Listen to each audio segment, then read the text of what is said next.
To prevent her from reporting them, they hit her with a shovel, buried her alive, and suffocated her in a park. 3 days later, Orlando, Demetrius, and Beckley were arrested, and Orlando confessed to his involvement in the crime. The case became federal due to the crossing of state borders. Orlando Hall and Bruce Webster were charged with kidnapping resulting in death, among other charges, and both faced the death penalty. In 1995, Orlando was found guilty and sentenced to death. Webster was also sentenced to death, but his sentence was overturned in 2019 due to intellectual disability. On November 19, 2020, Orlando Hall was executed by lethal injection at the Terre Haute Penitentiary in Indiana.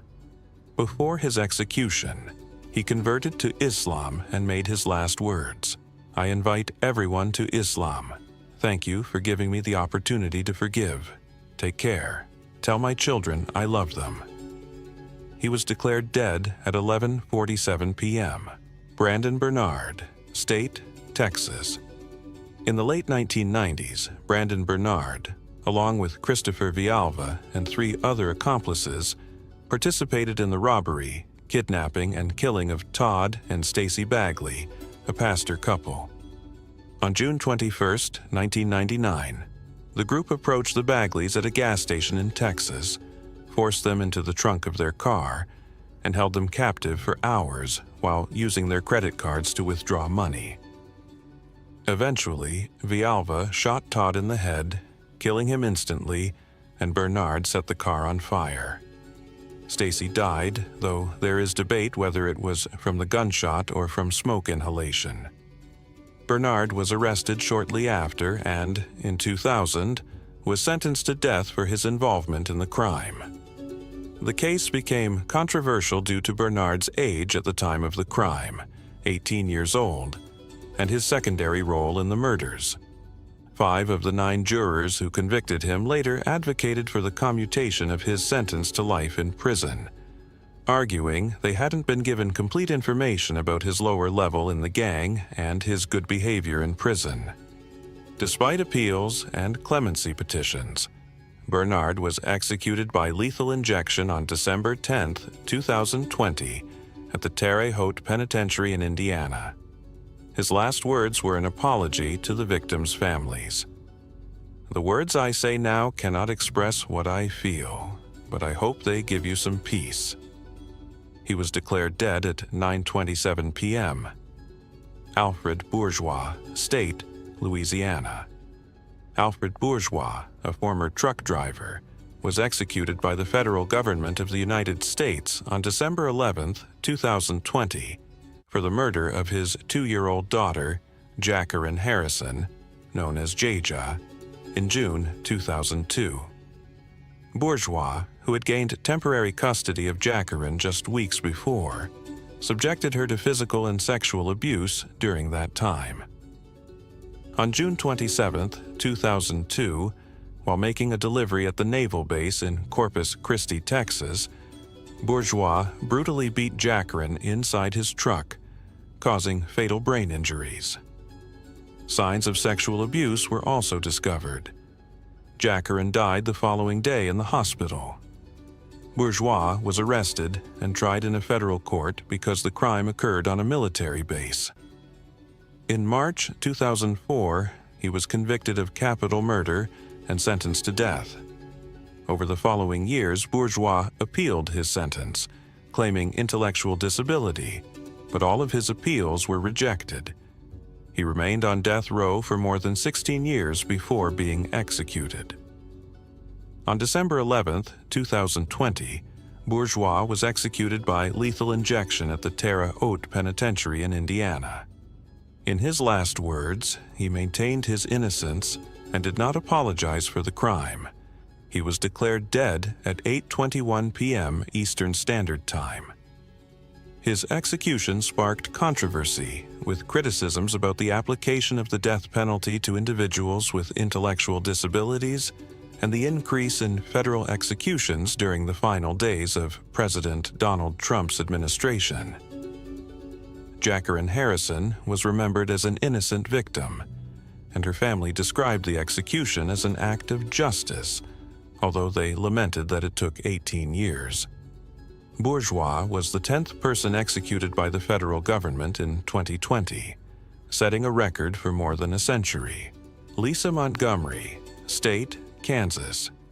Lisa Montgomery, born on February 27, 1968, in Melbourne, Kansas, was executed by the federal government of the United States on January 13, 2021. Montgomery was convicted for the kidnapping and murder of Bobby Jo Stinnett, a 23-year-old pregnant woman, on December 30, 2004. Montgomery strangled Stinnett and performed a cesarean section on her in an attempt to pass off the newborn as her own. The crime, which shocked the nation, took place in Skidmore, Missouri, and the baby, Victoria Jo Stinnett, survived and was returned to her family.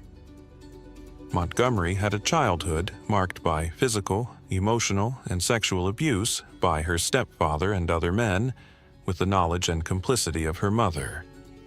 These traumas led to the development of severe mental health issues, including borderline personality disorder, post-traumatic stress disorder, and permanent brain damage. Throughout her adulthood, Montgomery faked multiple pregnancies, a condition some experts attributed to pseudocyesis, false pregnancy. In her 2007 federal trial, Montgomery was found guilty of kidnapping resulting in death and sentenced to death. Despite her defense team's arguments about her deteriorated mental health and the abuse she endured, the jury recommended the death penalty. Montgomery spent more than a decade on death row, becoming the only woman in the federal execution pavilion. Her execution, initially scheduled for December 2020, was postponed due to her attorneys contracting COVID-19. She was eventually executed by lethal injection on January 13, 2021, at the Terre Haute Penitentiary in Indiana. Montgomery did not speak any last words and was declared dead at 1:31 a.m. Eastern Standard Time. She became the first woman executed by the federal government in 67 years, and the fourth in U.S. history.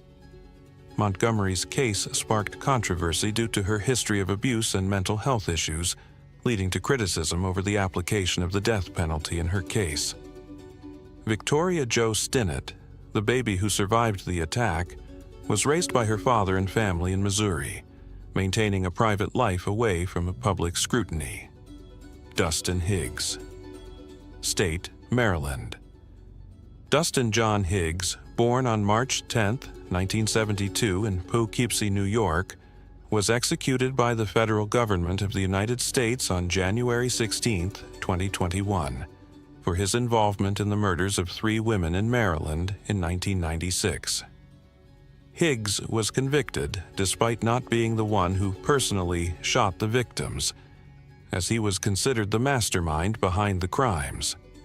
The murders took place at the Patuxent Research Refuge, a federal property, which allowed the case to be tried federally. On January 27, 1996, Higgs, along with Willis Haynes and Victor Gloria, picked up Tamika Black, Tangi Jackson, and Mishan Chin in Washington, D.C., and took them to his apartment in Laurel, Maryland. After a dispute, the women left, and Higgs, Haynes, and Gloria followed them in a van. Higgs drove to a remote area of the Patuxent Refuge, where Haynes shot and killed all 3 women. Higgs was accused of ordering the murders, although he always maintained his innocence, claiming he was a witness and not directly involved in the crimes. In 2000, Higgs was convicted of kidnapping resulting in death and other charges, and he was sentenced to death by a federal jury. Willis Haynes, the shooter, was sentenced to life in prison without parole. Victor Gloria, who testified against Higgs and Haynes, received a 7-year sentence for his role as an accomplice. Higgs' execution sparked controversy because he was not the direct perpetrator of the murders and because the case was tried at the federal level rather than the state level.